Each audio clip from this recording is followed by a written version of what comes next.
Good morning, everyone. And today will discuss on approach to headache in children. So headaches are though not very disabling, but it's a very common pediatric neuro complaint which we see most commonly after 10 years of age.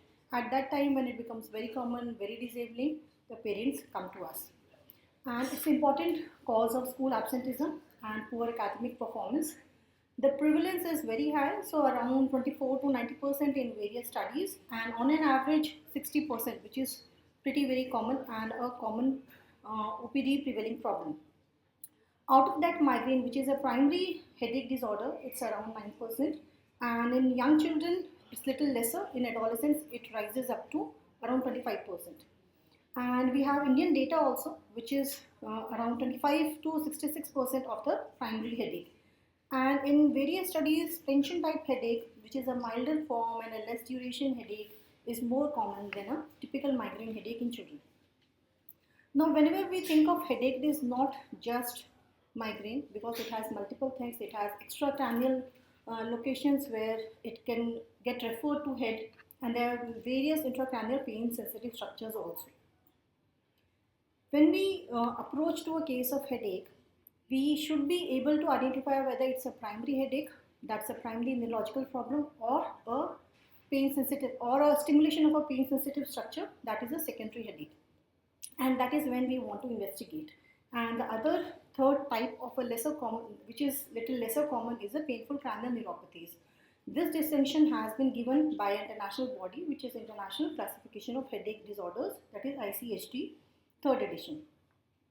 Now let's go to a typical case. A 7-year-old boy, he is symptomatic for past 6 months. He has bifrontal headache, moderate to severe in intensity. He had nausea, no photophobia, and around 3 episodes in a month. The duration is very variable, sometimes 30 minutes to 3 hours, and it affects the daily activity of a child. Family history of migraine was present, and clinical examination was not, it was essentially normal. So this is a pattern. So whenever we take a history of a child with headache, we want to understand the pattern. So chronic recurrent headache. So most common, so what is the diagnosis? It's a primary headache disorder, and mostly it's migraine. Now let us see the migraine is a diagnosis of exclusion, first point, and we should be able to fulfilling these criteria before we label the child as migraine.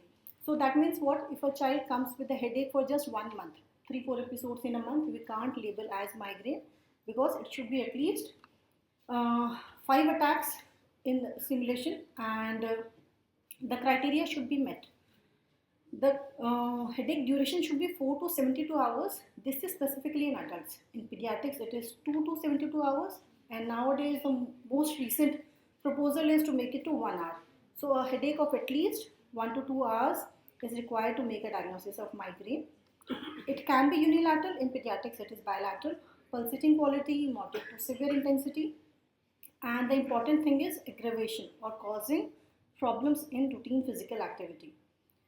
And then you have nausea, vomiting, photophobia, phonophobia. You may have one of it and not better accounted. So point E should always be labeled. Whenever you see a case of headache, try to first rule out it should not be a secondary headache, and then you think of these criteria. So 5 attacks. So in this case which we discussed, 5 attacks, but this duration is not meeting, and it is at least 2 which was moderate in pain and affecting daily activity, and the child had nausea. So this fulfilled the criteria for migraine. So variation in children I have already discussed. It is around 2 to 72 hours, and with diary confirmation it is 1 to 72 hours. Pediatric migraines are mostly bilateral compared to unilateral, which is an adult. And very important in taking history is when a child sleeps with headache and wakes up with headache. So that sleep duration is counted as the total duration of headache. So entire sleep duration will be considered as a part of the duration of headache. The challenges are how to assess the severity, how to assess the character in children, and sometimes we want the younger children to make a drawing and make us understand that what happens and where do you feel hurt. So a case of acute headache which comes in emergency, there is a paper which says that there are multiple, they have taken multiple etiologies, and here most common of it is around 57, that is around 57 to 60%. upper respiratory tract infection, which we all deal. So fever, sore throat, and a headache. So that's the common scenario, and this is the commonest reason with which they come to the emergency. So migraine with aura is very less. So headache coming to emergency, setting migraine as a diagnosis is less common, and viral meningitis is all the more less common. Brain tumors are the least. So let's go towards another case. 10-year-old boy, he had severe headache for 2 months, 3 episodes, 30-minute duration. The additional point was visual hallucinations. Now in migraine also we have a type which is migraine with aura, where we can get visual symptoms. So here visual symptoms should be described, and that history has to be taken, that what kind of visual hallucination is there. Here we got the history of colored halos. So circular, ऐसे गोल गोल घूमती हुई light दिखती हैं, and the child also had vomiting during 2 times. Now there was an occasional history of past headache in the past history, and the child was already on propranolol for migraine, with which he had poor complaints. He kept on having these episodes. So what can be the differential in this case? Are we missing something? So is it a primary headache or secondary headache? Do we have some clues? Could be. Okay, so that can be there. Visual hallucinations, that should give us the clue, and circular halos. So these are very characteristic of occipital lobe epilepsy. So sometimes we will not have seizures, we will just have vomiting, headache episodes, and these colored halos. So that is important. We went ahead with the EEG of this child, keeping occipital lobe epilepsy in mind, and we can clearly see the occipital spikes, which is in awake state, and as the child goes into sleep, the spike waves are more potentiated, they are of more amplitude, and polyspiking is also seen. So that's a typical case of occipital lobe epilepsy, and that is very commonly mistaken as migraine. So whenever you get a case with poor response to migraine medicine, as we have started, always think, are we missing something? Do we need to investigate further? Do we need to get an EEG done? So 6-year-old boy, I'll present 3 similar scenarios which will have initial part as the same thing. So 6-year-old boy, he had headache vomiting, which is again a very common setting for past just 10 days. So it's an acute headache, and the child had diplopia for 3 days, no fever, and he got a neurological sign of lateral rectus palsy and a papilledema. So what goes in the mind? No fever, only headache, vomiting, feature of raised ICP. So ICSOL should be ruled out. So yes, so in these cases we did an MRI, we got a cranopharyngioma. Now look at the another setting. Same 6-year-old child, had headache, vomiting, had diplopia, no fever, same features of raised ICP. And here, what do? So we got an MRI brain. In these settings, when there is no fever, no risk of no setting of any infection, we get MR venogram done. In some cases, MRI contrast is also done. Suppose you did a MRI contrast as first group. In that cases also, we will be able to understand the sinuses. So here MRI brain and MRV was done, which was normal. Now what? So what can be this case? Other differential, MRI normal, idiopathic intracranial hypertension. So getting a scan done, ruling out a ICSOL, and then in the same setting you will think of idiopathic intracranial hypertension, which will be confirmed by a CSF examination and measuring the pressure.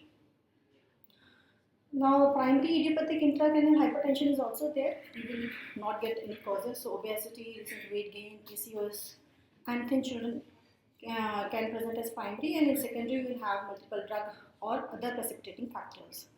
So here the criteria is clinical, fundus examination, CSF criteria, and measurement of CSF pressure, and the MR venography should be done in these cases to rule out occult dural venous cyanosis. In some cases, asymptomatic cases, so I get few cases from my ophthalmology colleagues saying that the child is otherwise well. In routine ophthalmological examination, we found papilledema. So that kind of cases, they do come to us, and that the percentage is around 20%.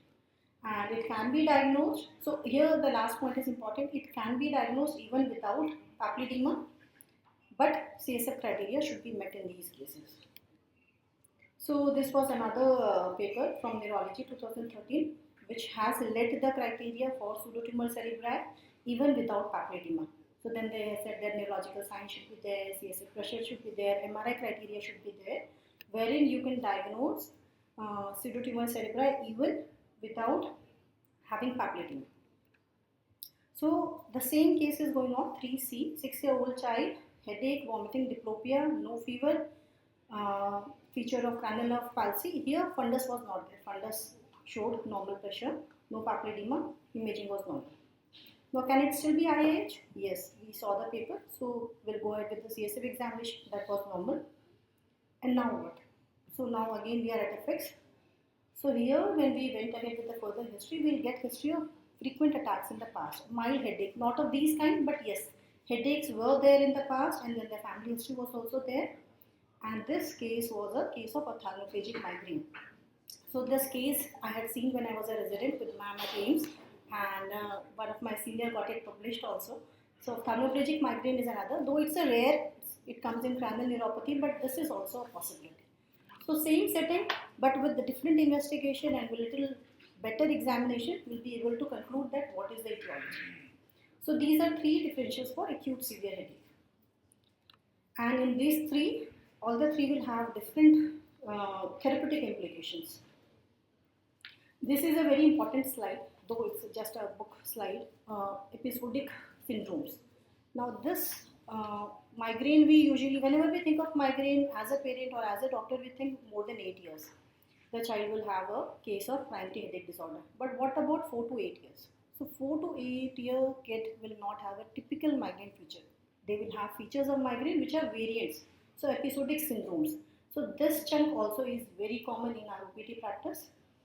Cyclic vomiting syndrome is one which is most common out of these, and they will have repeated bouts of vomiting. They'll be with our gastro colleagues or with our pediatric colleagues that we do every investigation, not responding to medicine, and then this diagnosis of migraine variant as cyclic vomiting syndrome comes into the picture. Abdominal migraine is very rare, so abdominal pain, anorexia, vomiting is very common complaint. Let's say it can also come in constipation also, but then it should be paroxysmal for some hours and there should be autonomic symptoms in there. So abdominal migraine is very rare.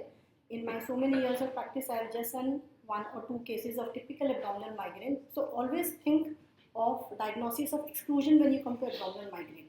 Just a child with pain abdomen, not able to get treated, don't think of abdominal migraine unless until we fulfill the criteria. Benign paroxysmal vertigo is another common one which we come across. Mostly toddlers or little bigger, around 3 to 5 year old kids. They can have vertigo, they can have additional features of nystagmus, vomiting, and abdominal fear. The child will say कि मुझे डर लगता है. So one typical case I'll share. The child is 2.5 years old. वो आके बोलता है मुझे suddenly मम्मी से आगे चिपक जाता है, चक्कर आ रहा है and he'll be all right. So these episodes went on increasing, multiple episodes in a day. Inter-episodic period he was all right. Otherwise child did not have any fever, no precipitating factor, no viral infection. Nothing was there. So then we kept as a diagnosis of benign paroxysmal vertigo. Interestingly, this child had got an EEG done which was reported abnormal. But yeah, the clinical history was itself not looking like a Shiza episode. So we treated as benign paroxysmal vertigo and the child improved. So this is another common case scenario which we come.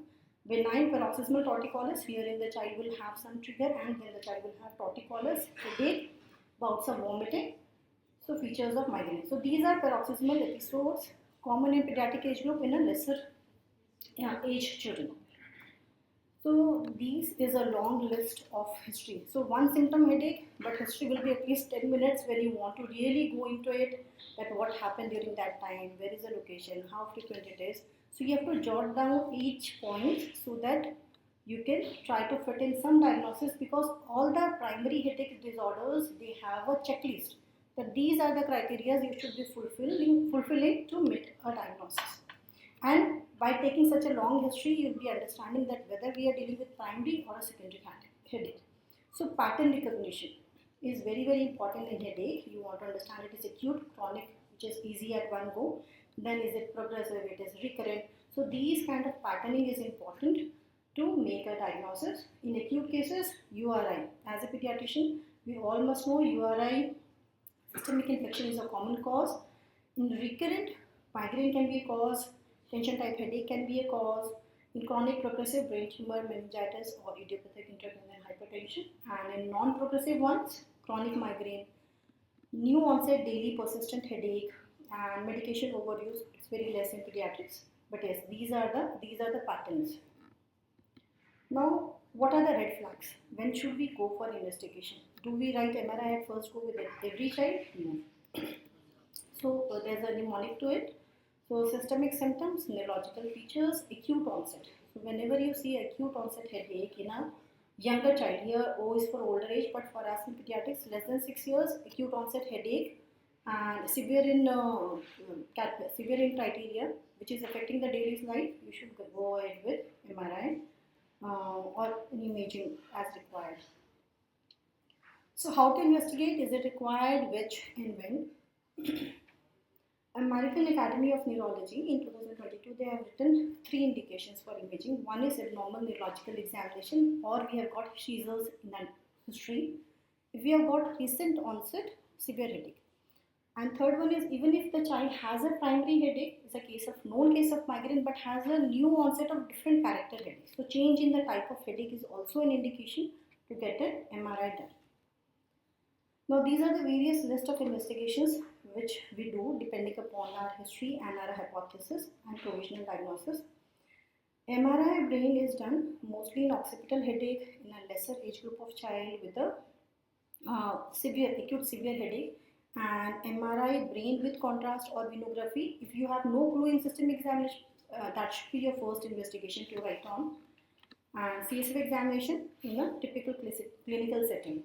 EEG only when we suspect of epilepsy, which is masquerading and the child is coming as headache.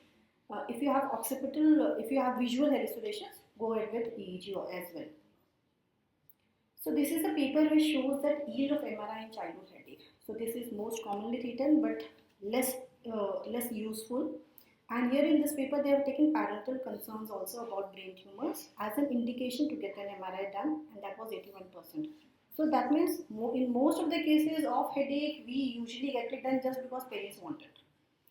And abnormal MRI was just in 21%. Related to headache was 0.6%. Just look at that. It is just 0.6% which is related to headache. Rest of it is non-significant. So most of the OPD comes just because they have got arachnoid cyst or some non-specific findings. So like this one. This paper says there are many non-specific findings. One is prominent VR spaces, which sometimes get wrongly reported as some cyst. This one, arachnoid cyst is another very common, which comes as brain में cyst हो गया और tumor हो गया, उसकी वजह से headache है. Third one is are not carry, that is cerebral tonsillar herniation. Fourth one is cisterna magna. These are the 4 most common incidental MRI findings which we get in a case of headache. So again, back to our basics, clinical. So we are clinicians, we should be taking the history and making a pattern. If a child doesn't have anything related to these MRI findings, don't go for it. Just treat as your primary headache disorder, migraine or TTH. Don't go for this MRI findings.